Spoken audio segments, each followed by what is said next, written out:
여러분 안녕하세요. 호주 곰탱이입니다. 오늘은 19세기 초 호주의 한 인물 이야기로 떠나볼까 합니다. 이름은 에드워드 디 레이시 이반. 그녀는 호주 최초의 트랜스젠더 남성으로 알려져 있습니다. 하지만 이 이야기는 단순히 호주 최초라는 타이틀 이상의 무게를 담고 있습니다. 호주 역사상 공식적으로 인정된 최초의 트랜스젠더는 로베르타 카울이라는 인물이 자주 언급되지만 이는 호주가 아닌 영국의 사례입니다.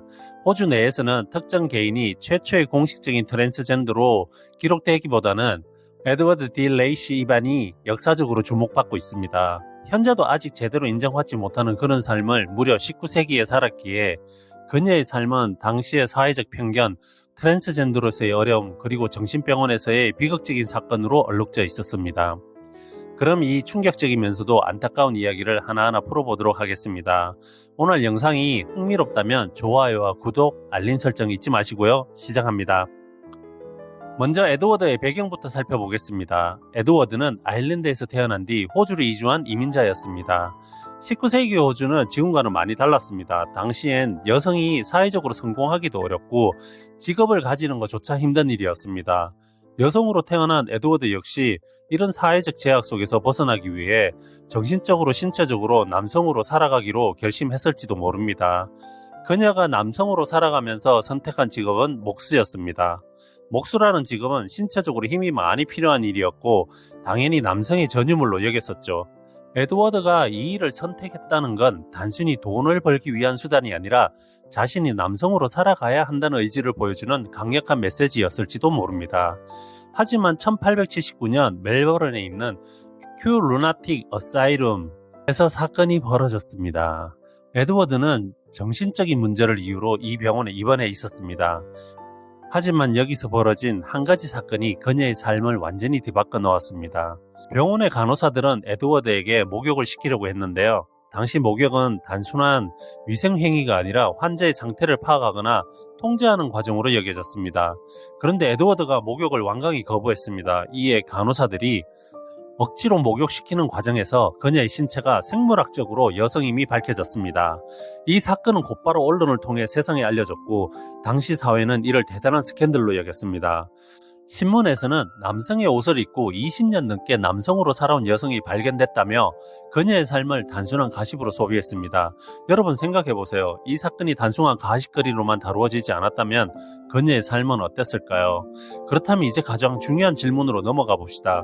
에드워드는 왜 남성으로 살기를 결심했을까요? 당시의 사회적 배경을 보면 이는 단순히 남성이 되고 싶어서라는 이유만으로 설명하기 어려울 것 같습니다.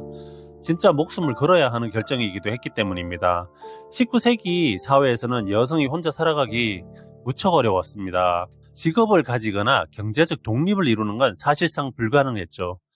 에드워드가 남성으로 살아가기로 선택한 이유는 알려지지 않았지만 단순히 경제적 독립을 위한 것이었을 수도 있고 자신이 느끼는 내면의 정체성 때문일 수도 있습니다. 아니면 두 가지가 복합적으로 작용했을지도 모릅니다. 목수로 일하며 주변 사람들에게 완전히 남성으로 받아들여졌다는 사실만 봐도 그녀는 자신의 삶에 있어서 확고한 결단력을 보여줬습니다. 하지만 당시에는 이런 결정을 존중하기보다는 비난하거나 조롱을 하거나 목숨을 잃는 경우도 비일비재했습니다. 이후 에드워드의 신체적 정체성이 드러난 이후 그녀는 더 이상 자신의 삶을 이전처럼 이어갈 수 없었습니다. 정신병원에서의 치료는 그녀에게 도움을 주지 못했습니다. 오히려 그녀를 더욱 고립시키고 세상과 단절하게 만들었습니다. 당시의 의학계에서는 트랜스젠더나 성정체성에 대한 이해가 거의 없었습니다. 그러다 보니 에드워드의 상태는 단순히 정신질환으로 치부됐고 그녀의 비정상적인 사례로 기록되고 말았습니다. 그녀의 이야기는 결국 비극적인 결말로 이어졌지만 오늘날에는 그녀가 호주 최초의 트랜스젠더 남성으로 재조명되고 있습니다. 이처럼 그녀의 삶은 단순히 과거의 이야기가 아닙니다.